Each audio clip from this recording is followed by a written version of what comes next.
നമ്മുടെ GSTയുമായി ബന്ധപ്പെട്ട വളരെ ഞെട്ടിക്കുന്ന ഒരു തട്ടിപ്പാണ് പുറത്തു വന്നിരിക്കുന്നത്. 2024-25 സാമ്പത്തിക വർഷം ഒരു തട്ടിപ്പ് സംഘം മാത്രം 1100 കോടി രൂപയുടെ ട്രാൻസാക്ഷൻസ് ആണ് വ്യാജ പേരുകളിൽ നടത്തിയിരിക്കുന്നത്. അതായത് സാധാരണക്കാരായ 1100 കോടി രൂപയുടെ ട്രാൻസാക്ഷൻസ് കച്ചവടം നടത്തിയിരിക്കുന്നത്. സർക്കുലർ ട്രേഡിംഗ് ആണ്. 1100 കോടി രൂപയുടെ ഒരു സംഘമാണ് ചെയ്തിരിക്കുന്നത്. ഈ സംഘം സാധാരണക്കാരായ ആളുകളുടെ പേരിൽ അവരറിയാതെയാണ് ഈ GST രജിസ്ട്രേഷൻ എടുത്തിരിക്കുന്നത്. നമ്മുടെ ആരെയും പേരിലെടുക്കുക, നമ്മുടെ ചില വിവരങ്ങൾ കിട്ടിയാൽ, ചില പോർട്ടലിൽ നിന്ന് നമ്മുടെ ചില വിവരങ്ങൾ കിട്ടിയാൽ ആ വിവരങ്ങളുടെ അടിസ്ഥാനത്തിൽ നമ്മുടെ പേരിൽ ഒരു രജിസ്ട്രേഷൻ എടുക്കുക. ഇപ്പോൾ GST രജിസ്ട്രേഷൻ എടുക്കുമ്പോൾ ഒരു പ്രത്യേകതയുണ്ട്, വേറൊരാളുടെ ബാങ്ക് അക്കൗണ്ട് കൊടുക്കുക. അപ്പൊ ഈ തട്ടിപ്പുകാരുടെ ബാങ്ക് അക്കൗണ്ടിലാണ് ട്രാൻസാക്ഷൻ മുഴുവൻ നടന്നിരിക്കുന്നത്. പക്ഷേ ഇൻകം ടാക്സിന്റെ ബാധ്യതയും GST ബാധ്യതയും എല്ലാം ഇവർക്ക് വരും. ഇവർ GST അടക്കില്ല. അങ്ങനെ 1100 കോടി രൂപയുടെ ട്രാൻസാക്ഷൻ നടത്തി 200 കോടി രൂപ ഈ ഒറ്റ കേസിൽ മാത്രം സംസ്ഥാനത്തിന് നഷ്ടം വന്നു, GST നഷ്ടം വന്നു. ഇത് കണ്ടുപിടിച്ചത് പൂന ഇന്റലിജൻസ് ആണ്, GST ഇന്റലിജൻസ് ആണ്. പൂനെയിലെ GST ഇന്റലിജൻസ് ഇത് കണ്ടുപിടിച്ച് സംസ്ഥാന ഗവൺമെന്റിനെ അറിയിച്ചു. സംസ്ഥാന ഗവൺമെന്റ് ഇത്രയും വലിയൊരു തട്ടിപ്പ് നടന്നിട്ട് എന്താണ് ചെയ്തതെന്ന് കേട്ടാൽ അത് അതിനേക്കാൾ അത്ഭുതകരമാണ്. അവരാകെ ചെയ്തത് ഇതിന്റെ ഈ രജിസ്ട്രേഷൻസ് എല്ലാം ക്യാൻസൽ ചെയ്തു, അതിൽ നിർത്തി. വേറെ ഒന്നും ചെയ്തിട്ടില്ല. ഇതുവരെ ഒന്നും ചെയ്തിട്ടില്ല. ഫെബ്രുവരി 2025 പൂന GST ഇന്റലിജൻസ് സംസ്ഥാന ഗവൺമെന്റിനെ അറിയിച്ചാണ് ഈ തട്ടിപ്പ്. ഇവര് ഒരു അന്വേഷണവും നടത്തിയിട്ടില്ല. ഇതിന്റെ പുറകിൽ ആരാണ് പ്രവർത്തിച്ചിരിക്കുന്നത്, ഏത് തട്ടിപ്പുകാരാണ്, ഏത് കാർട്ടലാണ് ഇതിന്റെ പിന്നിൽ പ്രവർത്തിച്ചിരിക്കുന്നത് എന്നുള്ള ഒരു അന്വേഷണവും GST നടത്തിയിട്ടില്ല, നടത്താൻ പോലീസിനോടൊട്ട് ആവശ്യപ്പെട്ടിട്ടില്ല. രണ്ട്, ഇതിൽ ബലിയാടായ പാവപ്പെട്ട ഇരകളായ മനുഷ്യരെ അവരെ അറിയിച്ചിട്ടുമില്ല. GST department അറിയിക്കണ്ടേ? ഡിപ്പാർട്ട്മെന്റിന്റെ കയ്യിൽ സകല വിവരമുണ്ട്. ആരുടെയൊക്കെ പേരിലാണ് അവർ ക്യാൻസൽ ചെയ്താണല്ലോ രജിസ്ട്രേഷൻ. GST രജിസ്ട്രേഷൻ ക്യാൻസൽ ചെയ്യുമ്പോൾ ഒരു അഡ്രസ് ഉണ്ടല്ലോ, ജെനുവിനായിട്ട് അഡ്രസ് ഉണ്ട്. ഈ പാവങ്ങളെ ഇതുവരെ അറിയിച്ചിട്ടില്ല. രണ്ട്, മൂന്നാമത് ഈ നഷ്ടപ്പെട്ട 200 കോടി രൂപ ഉപേക്ഷിച്ചു. സംസ്ഥാന സർക്കാരിന്റെ സംസ്ഥാന ഖജനാവിലേക്ക് വരേണ്ട 200 കോടി രൂപ അത് ഒഴിവാക്കി. നമ്മൾ ഇപ്പോൾ അറിഞ്ഞിരിക്കുന്നത്, അൺഒഫീഷ്യലായിട്ട് അറിഞ്ഞിരിക്കുന്നത്, ഇതുപോലെ ഇത് കൂടാതെ 1000-ലധികം വേറെ തെറ്റായ രജിസ്ട്രേഷനുകൾ GSTയിൽ ഉണ്ടെന്ന് ഇപ്പോഴും വർക്ക് ചെയ്തുകൊണ്ടിരിക്കുന്നത്. ഇപ്പോഴും അതിന്റെ പേരിൽ ട്രേഡ് ബിസിനസ് എല്ലാം നടന്നുകൊണ്ടിരിക്കുന്ന 1000-ലധികം വേറെ രജിസ്ട്രേഷനുകൾ വേറെ ഉണ്ട്. ഇത് പല രീതിയിലാണ് ഈ സാധാരണക്കാരെ കബളിപ്പിക്കുന്നത്. KSEBയുടെ ഡേറ്റ മിസ്യൂസ് ചെയ്യാം. അതായത് ആർക്കെങ്കിലും ഒരു 13 ഡിജിറ്റുള്ള കൺസ്യൂമർ നമ്പർ ഉണ്ടെങ്കിൽ, പിന്നെ ഒരു രജിസ്റ്റേർഡ് മൊബൈൽ നമ്പറും ഉണ്ടെങ്കിൽ LCT ബില്ല് ഡൗൺലോഡ് ചെയ്ത് ഈ ഡീറ്റെയിൽസ് എടുത്തിട്ട് ആ പേരിൽ രജിസ്ട്രേഷൻ നടത്താം. പിന്നെ LSTDയുടെ സഞ്ജയ പോർട്ടൽ മിസ്യൂസ് ചെയ്തിട്ട് ഒരാളുടെ പ്രോപ്പർട്ടി എവിടെയാണ്, വാർഡ് എവിടെയാണ്, ഹൌസ് നമ്പർ എവിടെയാണ്, ലോക്കൽ ബോഡിയുടെ പേരെന്താണ്, പിന്നെ ഓണർഷിപ്പ് സർട്ടിഫിക്കറ്റുകൾ ഡൗൺലോഡ് ചെയ്യാം. ഇതെല്ലാം മിസ്യൂസ് ചെയ്തുകൊണ്ട് ഈ രജിസ്ട്രേഷൻ നടത്താം. 3, ബാങ്ക് അക്കൗണ്ടിലെ മിസ്മാച്ച് നോക്കിയിട്ട് അതെടുത്തിട്ട് ചെയ്യാം. ഇങ്ങനെ പല രീതിയിലാണ് ചെയ്തിരിക്കുന്നത്. ഞാനൊരു ഉദാഹരണം പറയാം. എറണാകുളം ജില്ലയിലെ ഒരാൾ മകള് വിദേശത്ത് പോകുന്നതിന് വേണ്ടി ഉള്ള നടപടിക്രമങ്ങൾ ചെയ്യുന്ന സമയത്ത് ഇൻകം ടാക്സ് റിട്ടേൺ കൊടുക്കാൻ പറഞ്ഞു. ഇൻകം ടാക്സ് റിട്ടേൺ കൊടുക്കാൻ വേണ്ടി ചെന്നപ്പോൾ ഇയാളുടെ പേരിൽ 43 കോടി രൂപയുടെ ട്രാൻസാക്ഷൻ നടത്തിയിരിക്കുന്നു. ഇത് കരാർ തൊഴിലാളിയാണ്, പാവം. മകളുടെ ഒരു ആവശ്യത്തിന് വേണ്ടിയിട്ട് ഇൻകം ടാക്സ് എടുത്ത് റിട്ടേൺ കൊടുക്കാൻ പോയപ്പോഴാണ് അദ്ദേഹത്തിന്റെ പേരിൽ 43 കോടി രൂപയുടെ ട്രാൻസാക്ഷൻ നടന്നിരിക്കുന്നത്. ഇവരിൽ പലരും ഇവര് പറഞ്ഞിരിക്കുന്നത് പോലീസ് സ്റ്റേഷനെയോ GST ഓഫീസിനെയോ ഇൻകം ടാക്സ് അതോറിറ്റിയോ ഒന്നും അപ്രോച്ച് ചെയ്തിട്ടൊന്നും ഒരു തീരുമാനം ഉണ്ടായില്ല. ചില ആളുകൾ ഇത് തിരിച്ചറിഞ്ഞിട്ട് ഇങ്ങനെ ഓരോ അപകടത്തിൽ ചെന്ന് പെടുമ്പോൾ ഇത് തിരിച്ചറിഞ്ഞിട്ട് വടക്കാഞ്ചേരി കോടതിയിൽ പോലീസ് സ്റ്റേഷൻ അതിർത്തിയിൽ ഒരു FIR രജിസ്റ്റർ ചെയ്തിട്ടുണ്ട് ആദ്യം. പിന്നെ ഒരാള് കോട്ടയം SP-യെ അപ്രോച്ച് ചെയ്തിട്ടുണ്ട്. സ്റ്റേറ്റ് GST കമ്മീഷണറെ, ജോയിന്റ് കമ്മീഷണറെ അപ്രോച്ച് ചെയ്തിട്ടുണ്ട്. ഇൻകം ടാക്സ് അതോറിറ്റീസിനെയും ലോക്കൽ പോലീസ് സ്റ്റേഷനെയും ചെയ്തിട്ട് ഒരു നടപടിയും ആരും എടുത്തിട്ടില്ല. GST ഓഫീഷ്യൽസ് ഇവരോട് പറയുന്നത് നിങ്ങൾ കോടതി പോകണമെന്നാണ്. ഈ പാവപ്പെട്ട ഒരു നടപടി ഇവർ ചെയ്യുന്നില്ല. നമ്മുടെ ചോദ്യം, ഈ ഇത്രയും വലിയൊരു ഫ്രോഡ് തട്ടിപ്പ് നടന്നിട്ട്, ഇതൊരു മഞ്ഞുമലയുടെ അഗ്രം മാത്രമാണ് ഈ തട്ടിപ്പ്, ടിപ്പ് ഓഫ് ആൻ ഐസ്ബർഗ്. വലിയൊരു തട്ടിപ്പിന്റെ ഒരറ്റം മാത്രമാണ് പൂന GST ഇന്റലിജൻസ് തിരിച്ചറിഞ്ഞ് കേരളത്തിലെ സർക്കാരിനെ അറിയിച്ചത്. ഈ രജിസ്ട്രേഷൻ ക്യാൻസൽ ചെയ്യുന്നതിന് അപ്പുറത്തേക്കുള്ള ഒരു നടപടിയിലേക്കും സർക്കാർ പോകാത്തത് എന്തുകൊണ്ട്? ഒന്നാമത്തെ കാര്യം പറയണ ഗവൺമെന്റ് മറുപടി. രണ്ട്, ഈ പാവപ്പെട്ട നിരപരാധികളായ സാധാരണക്കാരായ മനുഷ്യർ ഇതിന്റെ അകത്ത് ഇരകളായി മാറിയപ്പോൾ എന്തുകൊണ്ട് അവരെ അറിയിക്കുകയും അവർക്കൊരു ലീഗൽ പ്രൊട്ടക്ഷനും ഗവൺമെന്റ് കൊടുക്കുന്നില്ല? മൂന്ന്, 200 കോടി രൂപയുടെ റവന്യൂ നഷ്ടം സർക്കാരിനുണ്ടായിട്ട് സർക്കാർ എന്തുകൊണ്ട് അത് തിരിച്ചു കിട്ടാൻ വേണ്ടിയിട്ടുള്ള നടപടികൾ സ്വീകരിക്കുന്നില്ല? 4, ഇത്രയും വിവരം കിട്ടിയിട്ടും GST രജിസ്ട്രേഷനിലെയും ഡേറ്റ വെരിഫിക്കേഷനിലെയും കുറവുകൾ പരിഹരിക്കാനുള്ള ഒരു നടപടിയും എന്തുകൊണ്ട് ഗവൺമെന്റ് സ്വീകരിക്കുന്നില്ല? ഈ 4 ചോദ്യം ഞങ്ങൾ സർക്കാരിനോട് ചോദിക്കുകയാണ്. നമ്മൾ ആവശ്യം, ഇത് ഇന്റർ സ്റ്റേറ്റ് റാമിഫിക്കേഷനുള്ള വ്യാപനമുള്ള കേസാണ്, IGST ഒക്കെ ആയിട്ട് ബന്ധപ്പെട്ട കേസാണ്. അതുകൊണ്ടൊരു CBI അന്വേഷണം ഇക്കാര്യത്തിൽ നടത്തണം. പിന്നെ ഇവർക്ക് പൂർണ്ണമായ നിയമസംരക്ഷണവും അറിവും ഈ ഇരകളായി മാറിയവർക്ക് നൽകണം. ഇത് ശ്രദ്ധിക്കാതെ പോയ, ഈ തെറ്റ് കണ്ടിട്ടും മനസ്സിലാക്കാതെ ശ്രദ്ധിക്കാതിരുന്ന GST ഉദ്യോഗസ്ഥർക്കെതിരായി നടപടിയെടുക്കണം. ഞങ്ങൾ നിരന്തരമായി ആവശ്യപ്പെടുന്ന കാര്യം ഞാൻ ഒന്നുകൂടി ആവർത്തിക്കുന്നു. കേരളത്തിലെ GST ടാക്സ് അഡ്മിനിസ്ട്രേഷൻ പരിതാപകരമായ നിലയിലാണ്. വ്യാപകമായി കേരളത്തിൽ കള്ള ബിസിനസ്സാണ്, ടാക്സ് വെട്ടിപ്പ് ബിസിനസ്സാണ് നടക്കുന്നത്.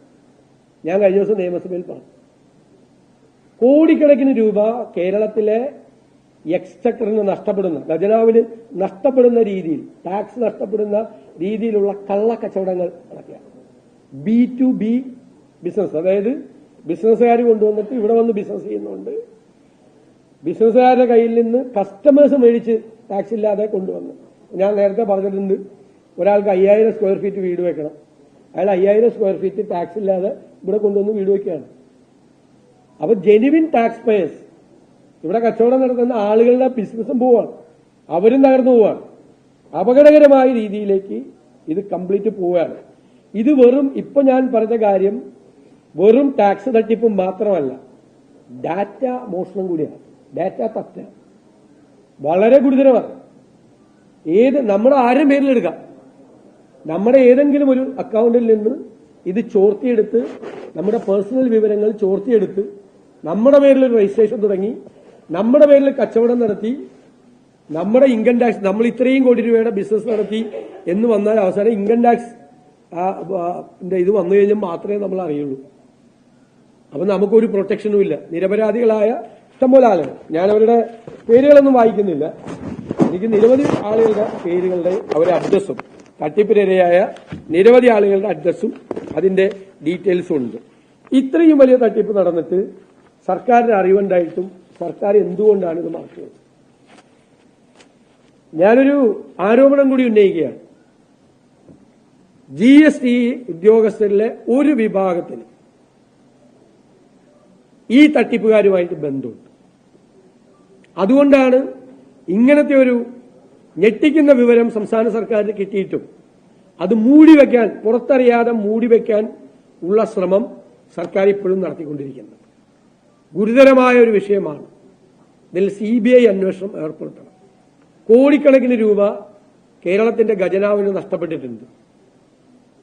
കേരളത്തിലെ ടാക്സ് വെട്ടിപ്പും ഡേറ്റാ മോഷണവും നടത്തി ഏറ്റവും ആധുനികമായ സങ്കേതങ്ങൾ ഉപയോഗിച്ചുകൊണ്ട് ഈ വെട്ടിപ്പ് നടത്തുമ്പോൾ ഒന്നും ചെയ്യാതെ ഒരു നടപടി സ്വീകരിക്കാതെ ആകെ ചെയ്തത്, ഞാൻ തന്നെ അത്ഭുതപ്പെട്ടു, ആകെ ചെയ്തത് ഈ രജിസ്ട്രേഷൻ ക്യാൻസൽ ചെയ്യാൻ മാത്രമാണ്. വേറെ ഒന്നും ഈ പാവപ്പെട്ടവനെ അറിയിക്കുക പോലും ചെയ്യാത്ത ഒരു സർക്കാർ. അപ്പൊ ആരെല്ലാമാണ് ഇതിന് കൂട്ടുനിൽക്കുന്നത്? ആരെല്ലാമാണ് ഈ വലിയ തട്ടിപ്പിന് കുടപിടിച്ച് നിൽക്കുന്നത്? എന്തുകൊണ്ടാണ് ഈ വിവരങ്ങൾ പുറത്തുവിടാത്തത് ഗവൺമെന്റ്? നമ്മൾ സൂക്ഷിക്കുമെങ്കിലും ചെയ്യുമല്ലോ, ഇല്ലേ? ഓരോ പാവങ്ങൾ ഓരോ ആവശ്യത്തിന് ചെല്ലുമ്പോഴാണ് പലരും അറിഞ്ഞിട്ട് പോലുമില്ല ഇങ്ങനെ സംഭവം. അവരുടെ പേരിൽ ഇങ്ങനെ കോടികൾ, ഇപ്പൊ നമ്മുടെ പേരിൽ എന്താണെന്ന് നമുക്ക് അറിയാൻ പോലുമില്ല ഈ ഒരു ട്രാൻസാക്ഷൻ നടക്കുന്നുണ്ടോന്ന്. അത്രയും വലിയ തട്ടിപ്പാണ് ഇവിടെ നടന്നിരിക്കുന്നത്.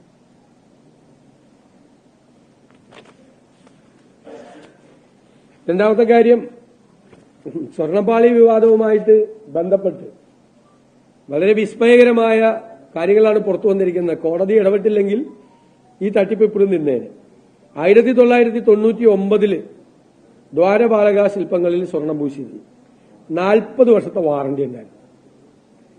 99 സ്വർണം പൂശിയിട്ട് 40 വർഷത്തെ വാറണ്ടിയുള്ള സംഭവം വീണ്ടും 2019 20 കൊല്ലം കഴിഞ്ഞപ്പോൾ 40 കൊല്ലം വാറണ്ടി ഉള്ളത് എന്തിനാണ് സ്വർണം പൂശാൻ കൊണ്ടുപോയത്? പോയത് 42 കിലോ, തിരിച്ചു വന്നത് 38 കിലോ, 4 കിലോ സ്വർണം അപ്പോൾ തന്നെ നഷ്ടപ്പെട്ടു. ഇത് എന്തുകൊണ്ടാണ് ദേവസ്വം പരിശോധിക്കായിരുന്നത്? വിജിലൻസിന്റെ സാന്നിധ്യത്തിൽ ഭാരം എന്തുകൊണ്ട് പരിശോധിച്ചില്ല? ഇത് ഈ ഭാരം കുറഞ്ഞത് പുറത്തു വരാതിരിക്കാൻ ഗൂഢാലോചന അന്ന് നടന്നിട്ടുണ്ട്. തിരുവിതാംകൂർ ദേവസ്വം കമ്മീഷണറുടെ മുമ്പിൽ കണക്കെടുപ്പ് നടന്നിട്ടുണ്ട്. ദേവസ്വത്തിന്റെ രേഖകളിലും ഇക്കാര്യം വ്യക്തമായിരുന്നു. ഭാരക്കുറവ് കണ്ടെത്തിയിട്ടും തിരുവിതാംകൂർ ദേവസ്വം ബോർഡിന്റെ ഭരണാധികാരികൾ എന്തുകൊണ്ടാണ് ഇക്കാര്യം അന്വേഷിക്കാതിരുന്നത്? കോടതിയുടെ അനുമതിയോടുകൂടി മാത്രമേ സ്വർണ്ണപ്പണികൾ നടത്താവൂ. അത് അതിന്റെ പ്രിമൈസസിൽ വെച്ച് തന്നെ നടത്തണം.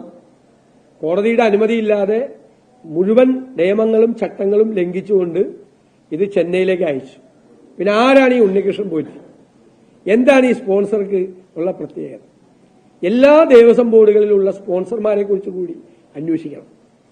ഇവര് ദേവസ്വത്തിലേക്കും ശബരിമലയിലേക്കും ഒക്കെ സ്പോൺസർ വാങ്ങിച്ചു തരാം എന്ന് പറഞ്ഞ് കോടിക്കണക്കിന് രൂപ കളക്ട് ചെയ്യുകയും അതിലൊരു ചെറിയ അംശം മാത്രം അവിടെ കൊടുക്കുകയും ബാക്കി ഇടനിലക്കാർക്കും ബന്ധപ്പെട്ട ആളുകൾക്ക് കമ്മീഷൻ കൊടുത്ത് വൻ തുക ഭക്തന്മാരുടെ കയ്യിൽ നിന്നും തട്ടിപ്പ് നടത്തിക്കൊണ്ടിരിക്കുകയാണ്.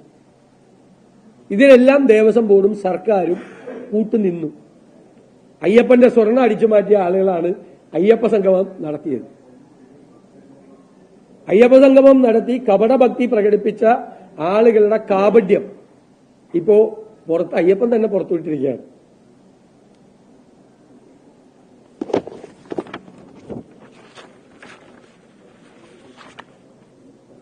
എന്താണ് ഉണ്ണികൃഷ്ണൻ പോറ്റിയും സർക്കാരും ദേവസ്വം ബോർഡും ഒക്കെ ആയിട്ടുള്ള ബന്ധം? ആരുടെ ബിനാമിയാണ്? ഇയാളുടെ സ്പോൺസറുടെ ബന്ധുവീട്ടിൽ നിന്ന് ഇത് കണ്ടെത്തിയിട്ടും ആളെ എന്തുകൊണ്ട് പ്രതിയാക്കുന്നില്ല? ഇവരൊക്കെയായിട്ട് ബന്ധമുണ്ട് ഈ ആൾക്ക്, ഈ സ്പോൺസർക്ക്.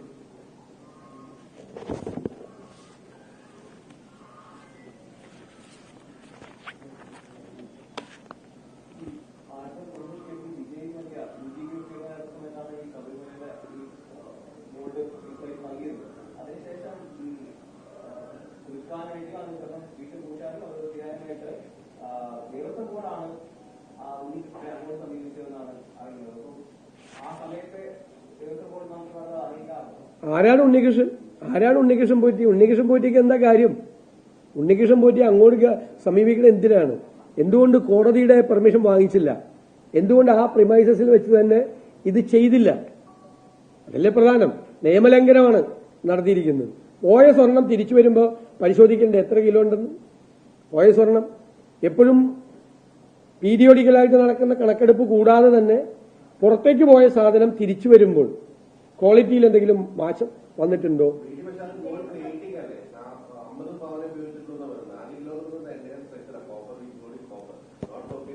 അല്ലല്ല അല്ലല്ല അല്ല, ഇതിന്റെ ഭാരം കുറഞ്ഞിരിക്കുകയാണ്. ഭാരം 4 കിലോ കൊണ്ടുപോയതിന്റെ ഭാരം കുറഞ്ഞിരിക്കുകയാണ്. ഭാരം കുറഞ്ഞിരിക്കുക. സ്വർണം അതുകൊണ്ടാണല്ലോ വീണ്ടും ഇപ്പൊ കൊണ്ടുപോകേണ്ടി വന്നത്. വീണ്ടും അതിന്റെ നിറമൊക്കെ മങ്ങി അതിൽ നിന്ന് സ്വർണം വലിയ തോതിൽ പോയിട്ടുണ്ട്. അതുകൊണ്ടാണ് അത് വീണ്ടും പോയത്. ഇപ്പൊ പിന്നെ പീഠം വേറെ സ്ഥലത്തേക്ക് പോയി. മനസ്സിലായില്ലേ? വലിയ നഷ്ടം സംഭവിച്ചിട്ടുണ്ട്. എന്തുകൊണ്ടാണ് നിയമവിരുദ്ധമായി ഇത് പുറത്തേക്ക് കൊണ്ടുപോകാനും ഈ സ്പോൺസറെ ഏത് നടപടിക്രമം അനുസരിച്ചിട്ടാണ് ഈ സ്പോൺസറെ ഏൽപ്പിക്കുന്നത്?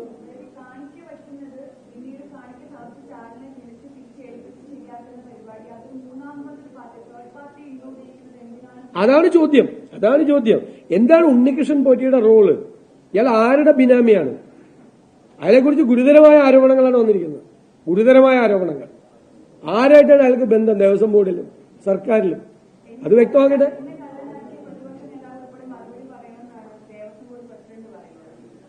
അതെങ്ങനെ? ദേവസ്വം ബോർഡ് പ്രസിഡന്റിന് ഉത്തരവാദിത്വം ഉണ്ടല്ലോ. ദേവസ്വം ബോർഡ് പ്രസിഡന്റ് കോടതിയുടെ അറിവില്ലാതെ ഈ സാധനം എങ്ങനെ പുറത്തേക്ക് പോയി? ദേവസ്വം ബോർഡ് പ്രസിഡന്റ് അറിയാതെ പുറത്തു പോവോ? ദേവസ്വം ബോർഡ് പ്രസിഡന്റിന് ഇയാളുമായിട്ട് എന്താണ് ബന്ധം? ഉണ്ണികൃഷ്ണൻ പോറ്റിയായിട്ട് ഇപ്പോഴും എന്താണ് ബന്ധം? ഉണ്ണികൃഷ്ണൻ പോറ്റിയുടെ ബന്ധുവിന്റെ വീട്ടിൽ എങ്ങനെ ഈ സാധനം വന്നു? ഇതെങ്ങനെ പുറത്തേക്ക് കൊണ്ടുപോയി? അതിന് ഉത്തരവാദിത്വം പറയേണ്ട പ്രതിപക്ഷ നേതാവല്ലല്ലോ, ഞാനല്ലല്ലോ കസ്റ്റോഡിയൻ. ദേവസ്വം ബോർഡ് പ്രസിഡന്റിന് ഉത്തരവാദിത്വം ഇല്ലേ? ആ ഉത്തരവാദിത്തത്തിൽ നിന്ന് ഒളിച്ചോടുവാണ്. എന്താണ് ദേവസ്വം ബോർഡ് പ്രസിഡന്റിനും ഉണ്ണികൃഷ്ണൻ പോറ്റിയായിട്ടുള്ള ബന്ധം?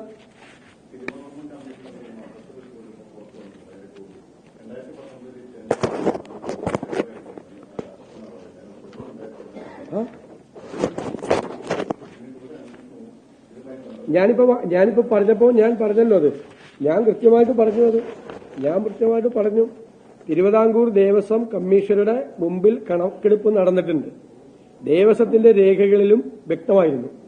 ഭാരക്കുറവ് കണ്ടെത്തിയിട്ടും തിരുവിതാംകൂർ ദേവസ്വം ബോർഡിന്റെ ഭരണാധികാരികൾ എന്തുകൊണ്ട് ഇത് അന്വേഷിച്ചില്ല എന്നാണ് കോടതി ചോദിച്ചത്. കോടതി അത് തന്നെ ചോദിച്ചിരിക്കുന്നത്. ഈ അന്വേഷണത്തിൽ, ഈ കണക്കെടുപ്പിൽ ഇത് മനസ്സിലായിട്ടുണ്ട്. എന്നിട്ടും ബോർഡ് അന്വേഷിച്ചില്ല. ബോർഡ് അത് മറച്ചുവെച്ചു. അതിനാണ് ദേവസ്വം ബോർഡ് പ്രസിഡന്റ് മറുപടി പറയേണ്ടത്. അതിന് മറുപടി പറയണം. വൻതോതിലുള്ള തട്ടിപ്പാണ് അവിടെ നടക്കുന്നത്. ഇത് ഒരു കേസിൽ കോടതി പിടിച്ചുകൊണ്ടാണ്. ഇത് നമ്മളാരെങ്കിലും അറിയോ? കോടതിയുടെ അറിവില്ലാതെ പുറത്തുപോയത് കോടതിയുടെ ശ്രദ്ധയിൽപ്പെട്ടപ്പോഴാണ്, കോടതി അന്വേഷിച്ചപ്പോഴാണ് ഈ തട്ടിപ്പുകൾ മുഴുവൻ വെളിവായത്. അല്ല, ഞങ്ങളിത് ആലോചിച്ചുകൊണ്ടിരിക്കുകയാണ്. ഗവൺമെന്റിനും ദേവസ്വം ബോർഡിനുള്ള മറുപടി കേൾക്കട്ടെ, എന്നിട്ട് നമ്മൾ ആലോചിക്കും. ഗൌരവതരമായി വിഷയം എടുക്കും. ഗൌരവതരമായി.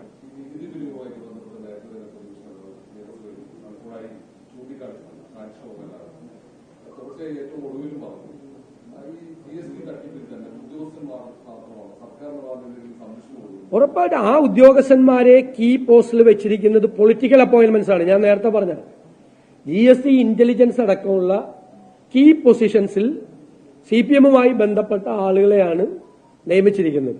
എന്നിട്ട് അവർക്ക് ഫ്രീഡം കൊടുത്തിരിക്കുകയാണ്. അവർ നെഗോഷിയേറ്റ് ചെയ്യാണ്. എല്ലാവരുമായിട്ട് നെഗോഷിയേറ്റ്. ഇഷ്ടംപോലെ കേസുകൾ പറയാം. ഞാൻ തുടങ്ങിയല്ലോ. ഞാൻ കഴിഞ്ഞ ദിവസം നിയമസഭയിൽ പറഞ്ഞതാണ്. ഞാൻ നിയമസഭയിൽ അടിയന്തര പ്രമേയം ചർച്ച ചെയ്തുകൊണ്ടാണ് ഇത് ആരോപണമായിട്ട് ഉന്നയിക്കുന്നത്. ഞാൻ അന്ന് പറഞ്ഞു, പുറത്തു വന്നിട്ട് ഞാൻ പറയാമെന്ന്. ഒരു ആരോപണം കൂടിയായിട്ടാണ് ഉന്നയിക്കുന്നത്. എന്നിട്ട് ഇത് മൂടി വയ്ക്കുകയാണ്, ആരും അറിയാതെ. ഇത് നാട്ടുകാരെ അറിയണ്ടേ? ഇങ്ങനൊരു സംഭവം നടന്നു, നമ്മുടെ പേരിലും ആർക്കും രജിസ്ട്രേഷൻ എടുക്കാം എന്നൊരു കമ്മ്യൂണിക്കേഷൻ പബ്ലിക്കിനെങ്കിലും കൊടുക്കണ്ടേ? ഈ പാവപ്പെട്ട മനുഷ്യരെ അറിയിക്കണ്ടേ? ഇവരെ മുഴുവൻ അഡ്രസ്സ് സർക്കാരിന്റെ കയ്യിലുണ്ട്. ആ GST രജിസ്ട്രേഷനെല്ലാം ക്യാൻസൽ ചെയ്ത്. ഇപ്പൊ നിങ്ങളുടെ ആരെങ്കിലും പേരിൽ ഒരു കള്ള രജിസ്ട്രേഷൻ എടുത്തിട്ട് നിങ്ങളെ അറിയിക്കണ്ടേ? ക്യാൻസൽ ചെയ്താൽ മാത്രം മതിയോ? നിങ്ങളുടെ പേരിലുള്ള ഒരു വ്യാജ രജിസ്ട്രേഷൻ ക്യാൻസൽ ചെയ്താൽ മതിയോ? ഒരു ഗവൺമെന്റ് നിങ്ങളെ അറിയിക്കണ്ടേ? ഇത് നിങ്ങളുടെ പേരിൽ ഇങ്ങനെ ഒരു തട്ടിപ്പ് നടന്നിട്ടുണ്ട്, ഞങ്ങൾ ആ രജിസ്ട്രേഷൻ ക്യാൻസൽ ചെയ്തിട്ടുണ്ട്, നിങ്ങൾക്ക് ഇന്ന പ്രശ്നങ്ങളുണ്ടാവും, നിങ്ങൾക്ക് എല്ലാ ലീഗൽ പ്രൊട്ടക്ഷനും ഗവൺമെന്റ് തരും, കാരണം നിങ്ങൾ നിരപരാധിയാണ് പറയണ്ടേ? മര്യാദയില്ലേ? മിണ്ടിക്കൊടുക്കുന്നില്ല. ഇതൊക്കെ നമ്മൾ വ്യക്തിപരമായി അറിഞ്ഞ കേസുകളാണ് പലതും. അപ്പൊ നമ്മൾ അന്വേഷിച്ചു പോയതാണ് എന്താണ് ഇതിന്റെ പുറകിലുള്ള തട്ടിപ്പെന്ന്. ഈ പൂന ഇന്റലിജൻസ് ഇത് കൊടുത്തിട്ട് ഫെബ്രുവരി കൊടുത്താണ്. ഇപ്പൊ മാസം എത്രയായി? 2-ാം മാസം കൊടുത്താണ്. 10-ാം മാസം ചെയ്യുന്നത് അല്ലേ? ആരോടും പറയാതെ ഒളിപ്പിച്ചു വെച്ചേക്കാണ് ഇത് രഹസ്യം. ഉറപ്പല്ല, മന്ത്രിക്ക് ഉത്തരവാദിത്വം ഉണ്ടല്ലോ. ധനകാര്യ മന്ത്രിക്ക് പൂർണ്ണമായ ഉത്തരവാദിത്വമുണ്ട്.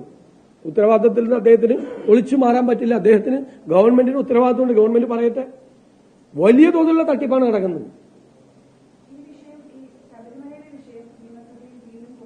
ഉറപ്പായിട്ട് കൊണ്ടുവരും. ഞങ്ങൾ നിയമസഭയിൽ കൊണ്ടുവരും.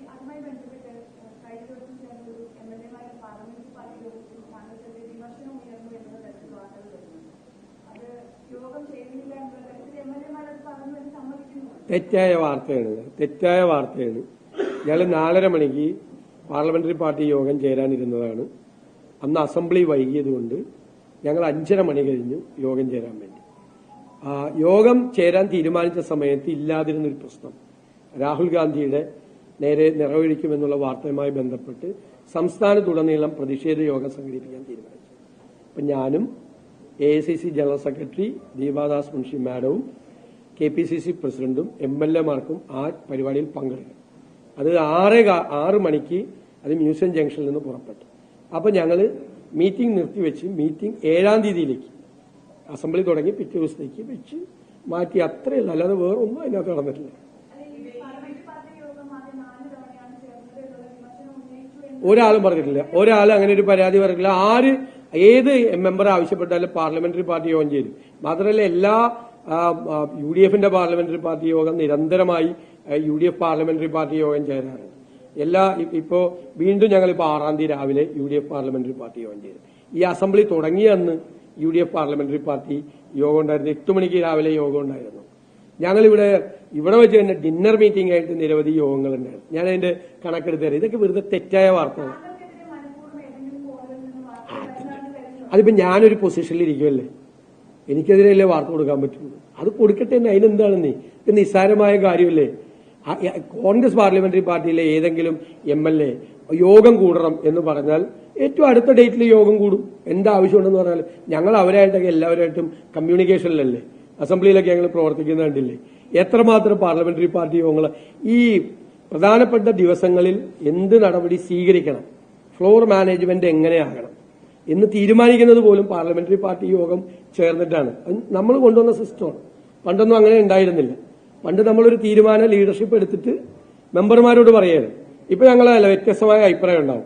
അപ്പൊ ഞങ്ങൾ ചോദിക്കും, എന്താണ് ഇന്ന് എങ്ങനെയാണ് ഈ വിഷയം നമ്മൾ മൂവ് ചെയ്യേണ്ടത്, ഈ വിഷയത്തിന് അനുമതി ഗവൺമെന്റ് സർക്കാർ തന്നില്ലെങ്കിൽ അല്ലെങ്കിൽ സ്പീക്കർ അനുവദിച്ചില്ലെങ്കിൽ നമ്മൾ എന്ത് ചെയ്യണം, ഈ വിഷയം ചർച്ചയ്ക്കെടുത്താൽ ആരൊക്കെ സംസാരിക്കണം, ഇതൊക്കെ ഞങ്ങൾ പ്രധാനപ്പെട്ട വിഷയങ്ങളിൽ പാർലമെന്ററി പാർട്ടി യോഗം ചേർന്നാണ് സാധാരണ എടുക്കാറുള്ളത്. പിന്നെ ഒരു കാര്യം കൂടി, കഴിഞ്ഞ ദിവസം 2 മന്ത്രിമാർ ഭയങ്കര ബഹളമായിരുന്നു ഈ എല്ലാവരും നടുത്തളത്തിൽ ഇറങ്ങിയപ്പോൾ. ഒന്ന് മന്ത്രി P. രാജീവ് എന്തൊക്കെയോ പറഞ്ഞത്, ഈ സംഭവം 26-ാം തീയതി നടന്നതാണ്, 27-ാം തീയതിയും 28-ാം തീയതിയും നിങ്ങളിത് നിയമസഭയിൽ കൊണ്ടുവന്നില്ല. 27, 28 ശനിയും ഞായറുമായിരുന്നു, അസംബ്ലി ഉണ്ടായില്ല. അബദ്ധം പറയണതിന് ഒരു പരിധി വേണ്ടേ? ഞങ്ങൾക്കാണെങ്കിൽ മൈക്കില്ലല്ലോ, ഞങ്ങൾ നടുത്തളത്തിൽ ഇറങ്ങിയിരിക്കുക. ഇനി ഞാൻ അപ്പം തന്നെ മറുപടി കൊടുത്തേനെ. 27, 26-ാം തീയതി രാത്രി സംഭവം നടന്നു, 27-ലും 28-ലും സഭയിൽ കൊണ്ടുവന്നതെന്നാണ് ചോദ്യം. ശനിയും ഞായറുമാണ് 27, 28. പിന്നെ 29-ാം തീയതി ഞങ്ങളുടെ parliamentary party secretary KPCC working president ഈ വിഷയം മെൻഷൻ ചെയ്തു. പിന്നെ കേസ് കൊടുത്തത് മന്ത്രി MP രാജേഷ് വന്ന് കേസ് കൊടുത്തത് 29-ാം തീയതിയാണ്. 12 മണിക്ക് കൊടുത്തു, 1:45-ന് കേസ് എടുത്തത്. എന്റെ കയ്യിൽ കേസിന്റെ ഡീറ്റെയിൽസ് എന്റെ കയ്യിലുണ്ട്.